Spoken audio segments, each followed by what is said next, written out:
also my dear friend Charles, Chen Yidan, and Yidan laureates, and many colleagues here. Well, welcome to this conference. And I must say, I'm so grateful for the Yidan Prize Foundation for their support and collaboration to put this conference together. Charles Chen Yidan has been a tremendous supporter for education research around the world, but not just, getting, research done, but putting it into practice and seeing how education research actually can transform our ideas and education systems, moving from insights to practice. And this is really what this conference is about. We live in an area of tremendous change. Just take two examples. One is technology. We have, we do the global PISA test. We'll talk about later on, and we have recently asked ChatGPT to solve some of the PISA tasks. And when you did that in 2016, 15-year-olds were still a lot better than ChatGPT or its predecessors in solving mathematical problems. But in 2022, 2023, the lines are crossed, actually. Many of the things that are easy to teach have now become easy to digitize. And I think it pushes us to think harder about, what makes us human? How do we complement, not substitute, the artificial intelligence in a computer? So the question of, what should we learn? What should we educate? And then further, what are the kind of learning environments that enable those knowledge, skills, attitudes, and values? And who are the people who can support those learning environments, the educators, the teachers? And how does public policy support those teachers best to do the kind of work they need to do? I think those are really questions that public policymakers struggle with these days, and research can actually help us answer. You can look at climate change again. Behavioral change is all about people. It's all about education. How do we, think about what kind of knowledge and skills help us to face those challenges? And whenever, you look at those, creative thinking, creativity, comes out as one of the deep human skills that we are born with, fortunately, but that we need to nourish, that can actually develop, but that we can hinder in education. It's sort of one of the fundamentals, and that's why in PISA for this round we actually looked at that more deeply and looked at how well young people come out of this.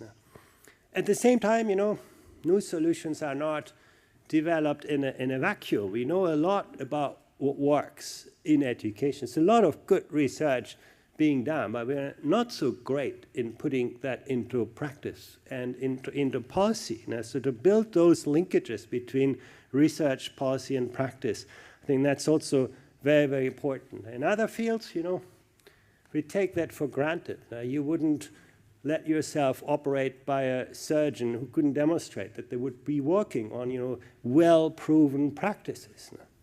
When the COVID pandemic struck, it took took researchers only weeks to figure out a vaccine.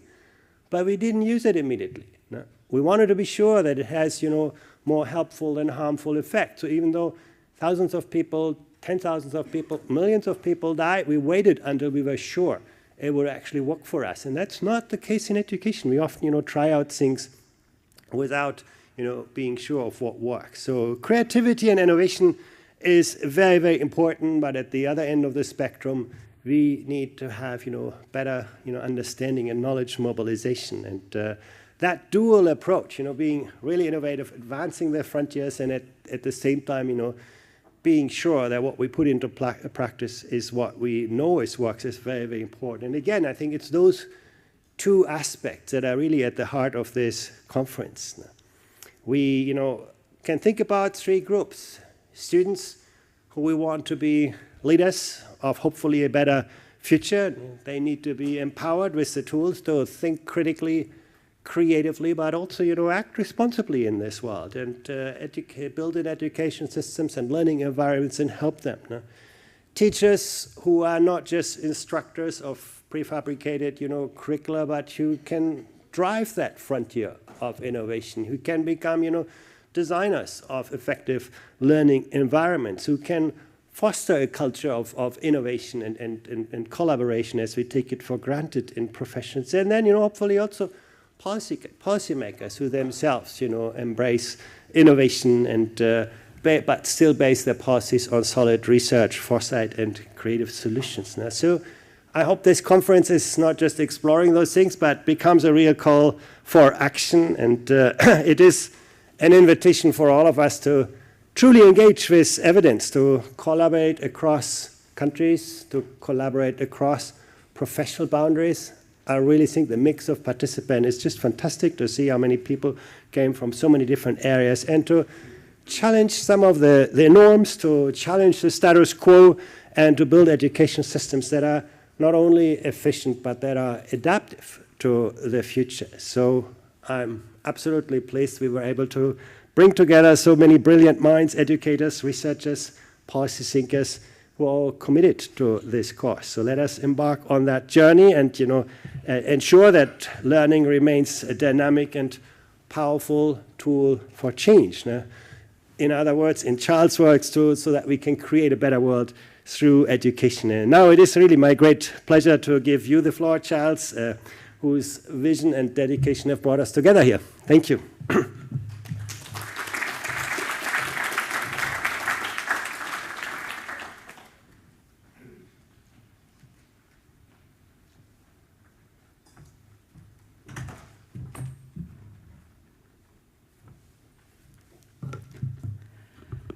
Esteemed guests, partners, colleagues, and friends, welcome to Learning in a Changing World.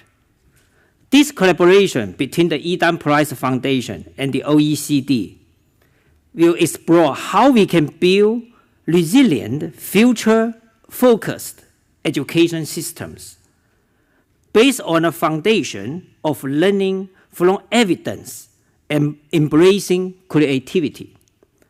Before we get started, I must extend my warmest thanks to the OECD education team for many years of friendship and partnership.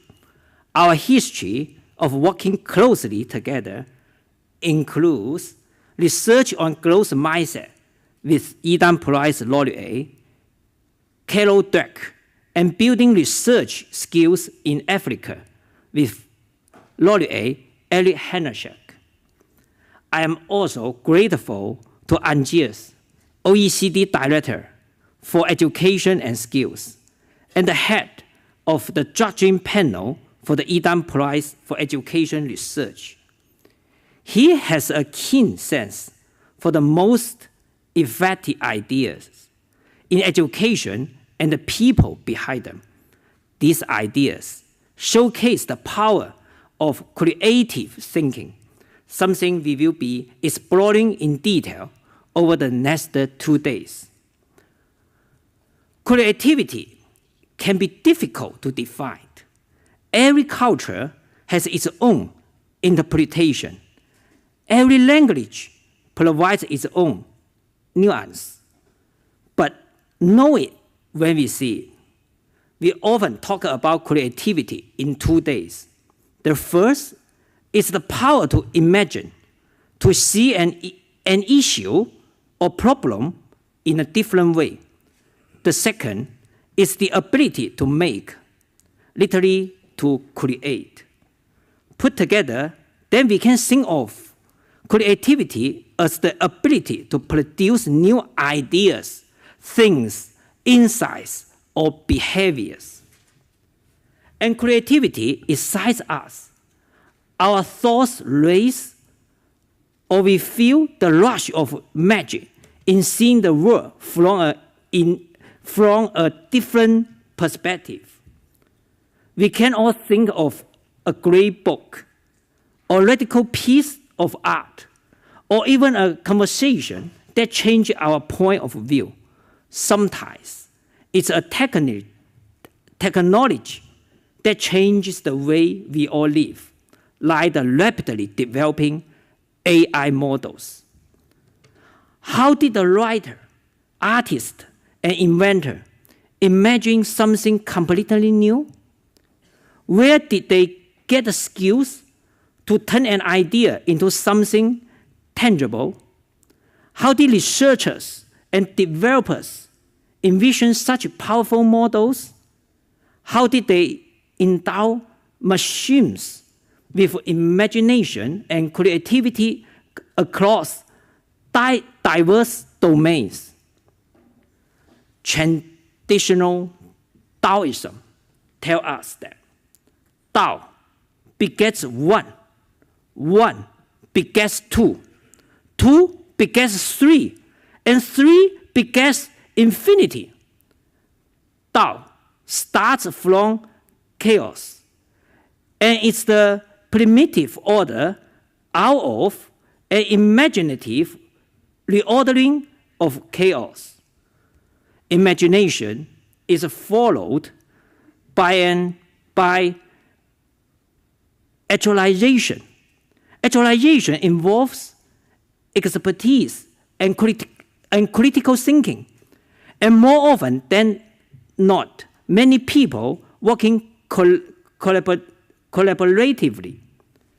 Many Eden Prize laureates are imagining a new way of educating young people and building pathways forward. We can see this in Carol Dweck's work on growth mindset. Vicky Colbert's approach to collaborative learning, Mickey Chi's ICAP framework for active learning, and Carl Wyman's work on science education. They are helping to unleash the power of young people to imagine and to create. In the vast landscape of AI era, the revolutionary impact is unquestionable. Yet, how to adapt and evolve remains a topic of ongoing exploration and validation. Circling back to education, the internet age connected educational system with tools and information. But the AI age is set to profoundly transform the very bedrock of education. This is the groundbreaking challenge we are about to dive into. Creativity, evidence, and innovation will be the key drivers steering us through uncharted waters. All around us, we see samples of how creativity comes to life through adaptive expertise, critical thinking, and collaboration. That makes it part of an ecosystem with innovation and evidence. Innovation is the process that takes us from imagination to action and helps us evolve ideas as we go. To take those steps successfully, we need evidence to inform us, which in turn sparks fresh thinking. When we have all three elements working together, they are not such strict lines, showing the way from A to B, as an intricate map that lights up our world and connects us together. And it's essential that we do. After all, our fast-changing world has many problems like poverty, inequality, conflict, and climate change, which defy the easy answers. Creative minds will help us imagine solutions and build them. The capacity to engage with another person's creativity can reshape our world view and bring us to a new place of understanding. In essence, a creative mind is an open mind. This is something students, teachers, schools, systems, and policymakers all need to embrace. Over the next 2 days, we will all hear about insight that can help us reimagine the future of education to do just that. I am very pleased to be here with you and look forward to our discussion and the transformative ideas that will spring from them. Thank you.